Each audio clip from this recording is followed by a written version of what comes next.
Before I proceed to my ministerial statement, I'd like to convey my condolences to the longest-serving provincial administrator of Enga Province, Mr. Dr. Amian, Samson Amian, who served, I think, the longest in the country. So that's for record. I'd like to pass my condolences to the people of Enga and the public servants of Enga Province.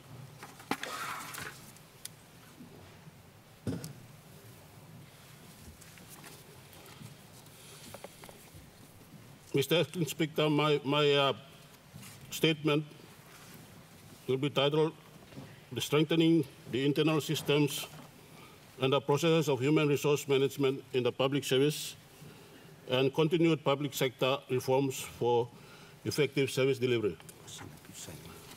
Thank you, Mr. Honorable Speaker, the Acting Speaker, for giving me the opportunity to deliver my statement to this Honorable House.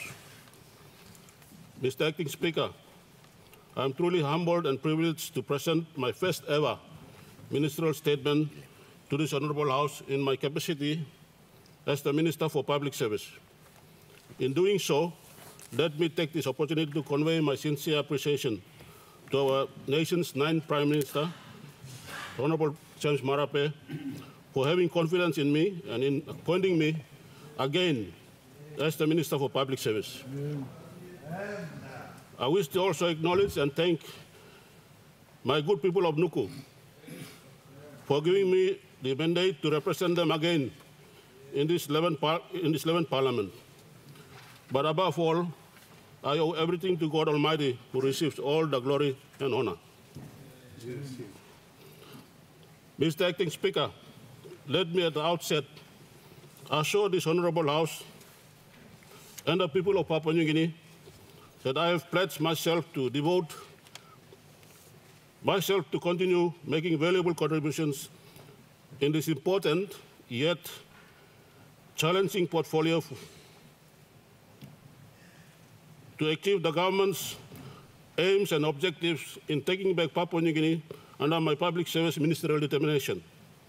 I will continue to serve from where I left off, focusing on the strategic direction contained in the Prime Minister's inauguration speech to the Parliament on 22nd August 2022, whilst maintaining policy continuity with special emphasis and focus on key priorities from the government that will enable effective service delivery. My main aim is to address those huge public sector costs by applying smart strategies to minimize cost and to get the public service to be effective and efficient in serving our people. Mr. Acting Speaker, my intentions are the same since taking up the Ministry of Public Service in January 2021, mainly focusing on 1, cleaning Waigani first by getting the basics right in terms of human resource strategies and business processes.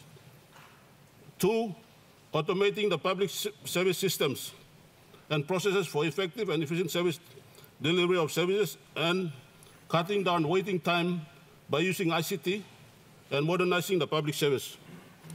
3, managing the performance of agency heads and all public servants so their work is worth their pay. And 4, improving terms and conditions of public servants with the establishment of institutional housing and health insurance policy for public servants, which is already in progress. Mr. Acting Speaker, these are some of the priorities I wanted to undertake aside from the 6 strategic priorities of the Marape-Rosso government assigned to me in the public service in 2019. The 6 strategic priorities have now been translated into 6 KRAs as a process towards developing practical, manageable, and achievable implementation plan, which has been approved by the government for this ministry. The updates would be in this chronological order under the respective agencies in my ministry. 1, the Department of Personnel Management. A, retirement exercise. Mr. Acting Speaker, the government has reappropriated 200 million kina through the Department of Treasury to complete the retirement exercise in 2022. And for this year's retirement exercise, a total of 640 public servants from 33 agencies at an estimated budget cost of 63.5 million kina are being considered for retirement as the department continues to carry out the exercise. In summary, since 2019, this continuing government has spent 178.4 million kina on the 3,236 retirees. Figure includes also for this year, retiring figures for this year. This is an achievement by the government and will continue in 23. Mr. Acting Speaker, let me also say straight outside of my statement that we also have signed an arrangement agreement with the private agribusiness training center, which is now training the retirees to prepare them to go into SME into this country, so that the skills and experience is brought into the SME and the business sector to grow the economy. B, national identification for NID or national identification for the public servants. Mr. Acting Speaker, on the registration of public servants for the national identity system, as at August 2022, 90% of national agencies have registered for NID in NCD alone. DPM and PNG Civil Identity Registry are continuing to work closely to progress this matter in compliance to NEC decision to have all public servants registered. A total of 12,536 public servants have registered for NID. There are about 112,399 who are yet to register, and most of these are from the provinces. The main purpose of public servants being registered is to ensure the unique numbers identify them as one person placed on one position and on one pay. Only thus implementing the 1,333 policy and cleansing the payroll system with the aim of reducing the personal emoluments budget blowout. Mr. Acting Speaker, as of pay 2022, which is last week Friday, the public service workforce on the government's allocated payroll stood at 129,058. Of these, 86% are at the frontline service delivery, including the health workers, teachers, discipline forces, judiciary officers, whilst only 14% are in policy and administration. There are 121 government agencies on the Alaskan payroll. As of the same pay 20, as of last week payday, out of the initial 220 personal P budget appropriation of 4.55 billion kina, 3.39 billion has been expended to date, with a balance of 1.16 billion remaining to pay the remaining 6 fortnights for this year. Again, this is information for agencies only on the Alaskan payroll system, while about 54 agencies have their own payroll systems. These are mainly statutory bodies, universities, and the national parliament, which the figures are not included here, but are captured in the 2022 budget book. In terms of distribution of staffing numbers, as of pay 20 of 2022, teachers form the largest number of public servants at 67,846, followed by health services at 16,687, discipline force at 11,848, and village courts and land mediators at 12,954. Following on from there, the national department at 12,309, the provincial and district administrations at 6,000, 256, whilst PNG Customs and IRC at 1,160. A total of 110,495, or 86% personnel, are engaged at the front line in service delivery, and 18,565, or 14% personnel in policy and administration. Mr. Acting Speaker, I want to inform the House that the figures for frontline service providers in education, health, and law and order sectors are increasing and will continue to increase because of the expanding population, and by existing policy, they require training recruitment of more of these frontline workers. In addition to the above, I want to stress that out of the estimated 4 to 5 billion gross spent on public servants' wages and salaries and other PE expenditure annually, an estimated of 1.6 billion to 2 billion, which is 40% of the salary, is paid back to the state as tax. Again, these are figures from the Alexander payroll. Mr. Acting Speaker, the above information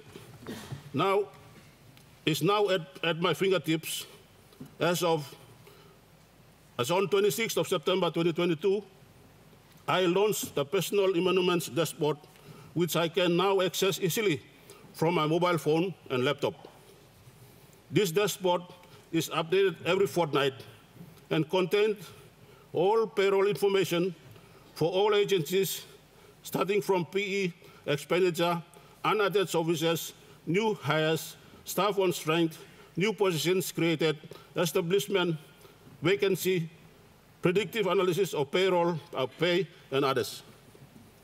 I can now tell which government department or provincial administration is treading well and are in the green code, or which is not doing well and in the red code.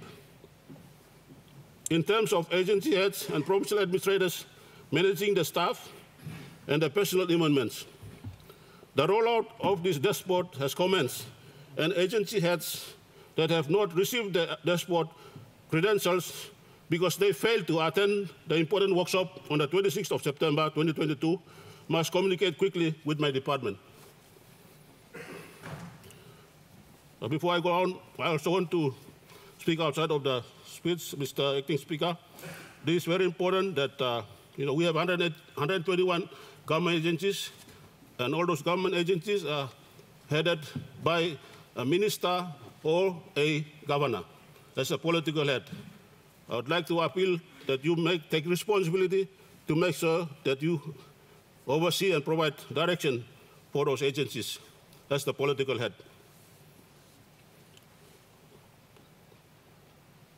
Mr. Acting Speaker, on the public service housing front, NEC has approved the mobilization of the public service, modernization of the public service terms and conditions.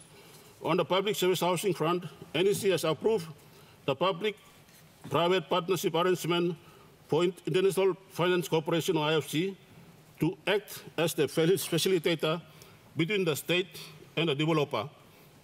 Portion 1212 at Bomana was released by Correctional Services for Public Service Housing for housing development. The public service housing project was successfully launched on the 14th of September 2022 by the Honorable Deputy Prime Minister, Acting Prime Minister at the time, Honorable John Rosso, and construction will commence immediately. This land will cater for about 1,000 homes, which will accommodate for our public servants, especially those in the lower to middle income brackets. I want to inform this Honorable House also that NEC on the 14th of May 2022 has approved the National Medical and Life Insurance Policy for public servants and the establishment of the Public Service Board of Trustees to manage this policy. This is a major policy and is the first ever in the public service where we will see the state, through the public servants, own this policy and will benefit them in the long run and contribute to a proper welfare system. The establishment has commenced with the Investment Promotion Authority through the registrar, who has approved and certified the creation of the Public Service New Care Association. Funding is being sourced from Department of Treasury for the office set up, and this will anticipate to commence in 2023 for all public servants and leaders under the SRC Act. Mr. Acting Speaker, at this juncture, I also want to commend the Marape Rosso government for recognizing and rewarding our public servants in the allocation of 42 million kina in the recently passed 2022 supplementary budget, even through this tough economic situation. The PEA and the Department of Special Management, on behalf of the state, had signed a new 3% pay increase salary fixation agreement on 22nd of September 2022 for the period of 2020 to 2024, and the implementation by the Department of Finance is likely to commence soon.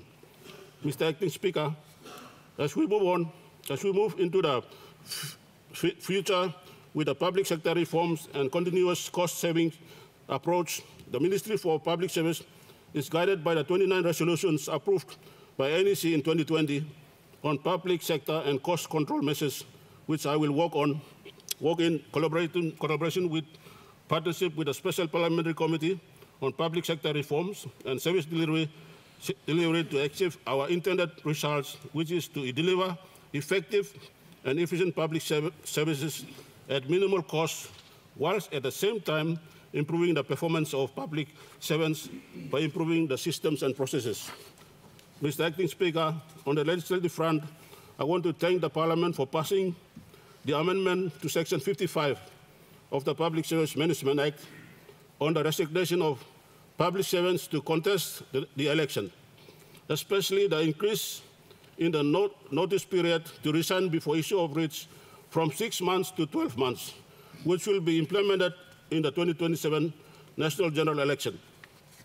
Resignation period for public servants to contest by-elections would be left open, and re-entry into the civil service after losing the National General Elections by-elections would be after 5 years.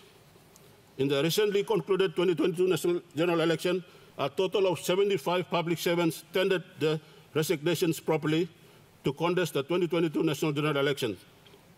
My department has written to respective agency heads advising on the termination from the payroll and to fast-track the calculations for DPM's vetting for payout. On the issue of the 40 medical doctors who resigned to contest the elections, the Public Service Election Database at DPM indicated 50 doctors had resigned properly, only five out of the 40 doctors resigned properly, following the proper procedures complied by the law, while the others didn't. The Constitution of Papua New Guinea gives right to every citizen to stand for the elections, respective of being a public servant. Therefore, public servants are eligible to contest the elections, but comply with provisions of law. The current law is clear that they are allowed to apply back to the public service after 5 years, following the normal selection and recruitment process. Mr. Acting Speaker, with many HR issues, my department is considering placement of DPM HR compliance managers in the department agencies, but more focus in the provinces and districts. The ministry and the department wants to make sure that all agency heads are held accountable for the exercise of their delegated HR powers when applying the general orders, so as to reduce large pay overruns resulting from misapplication of the general orders. Mr. Acting Speaker, I am pleased to inform this Parliament that since the launching of the first ever Public Service Human Resource Development Strategic Plan 2020 to 2050 on 24th June 2021 by the Prime Minister, work has commenced on developing key policies to address our ongoing public sector issues and formulating a roadmap to build a new generation of public service leaders, of which some of these policies have been mentioned earlier. Mr. on Public Service Commission, Mr. Acting Speaker, one of my intentions was to clean up Waikani first by getting the basics right in terms of human resource strategies and business processes. If we get the house in order in Waikani or in our respective organizations and ensure human resource is fully functional, there will be limited human resource issues and there will be less review cases with the Public Service Commission.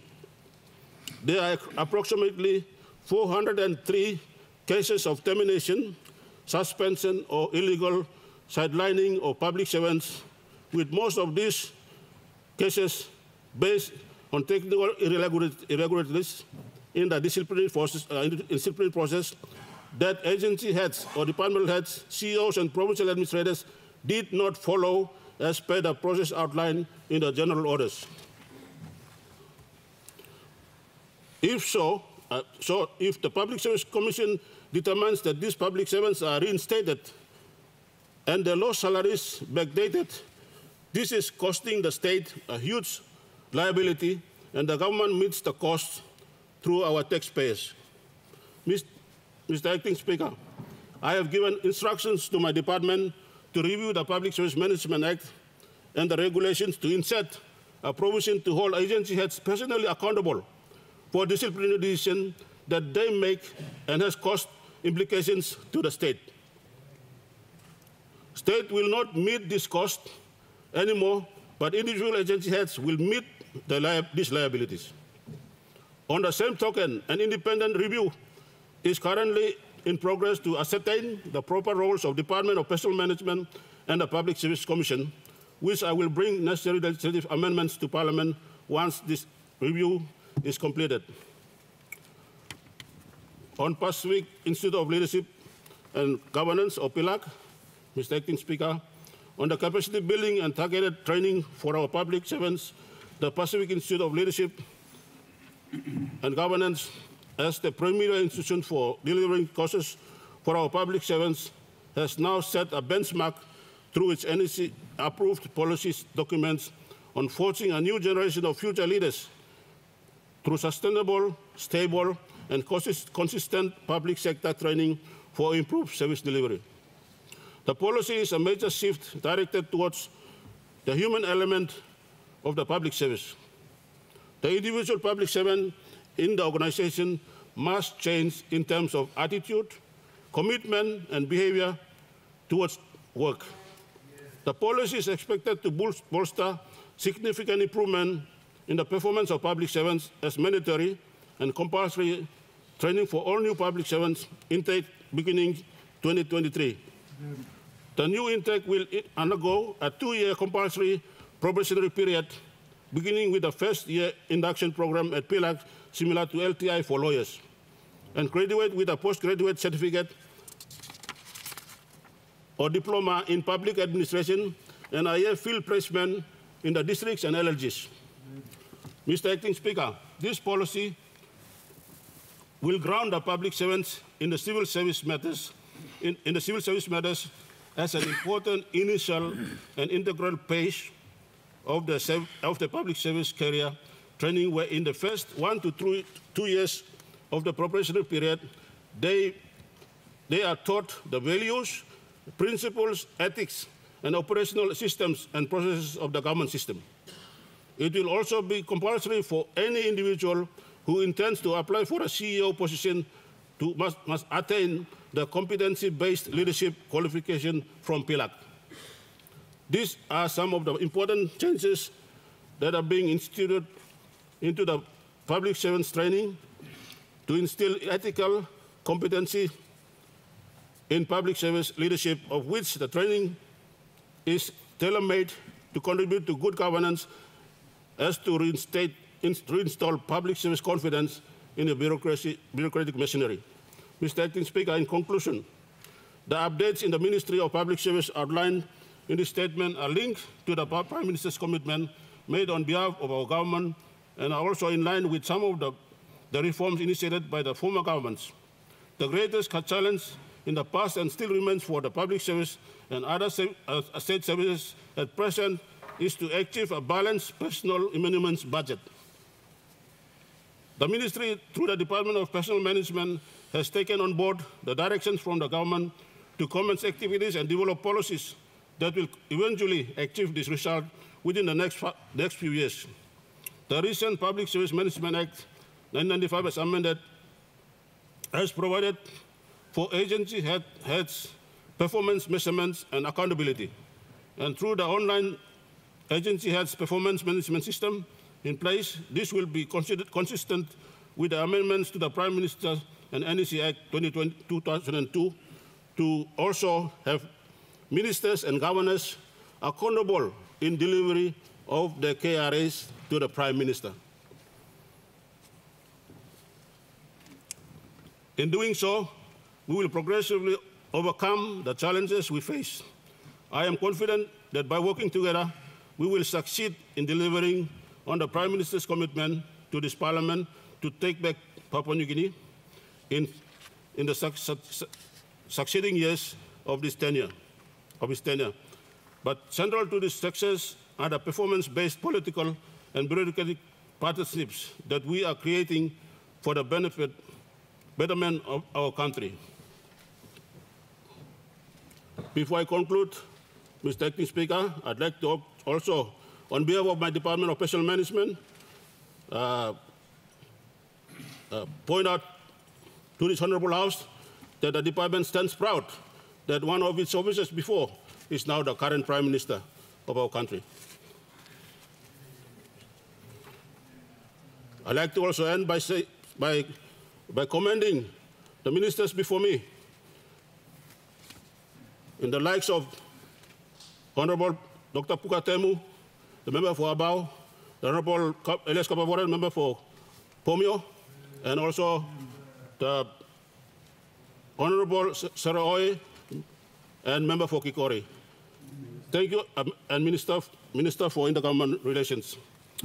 Thank you again, Mr. Speaker, for giving me the opportunity to deliver my ministerial statement, and may God continue to bless Papua New Guinea.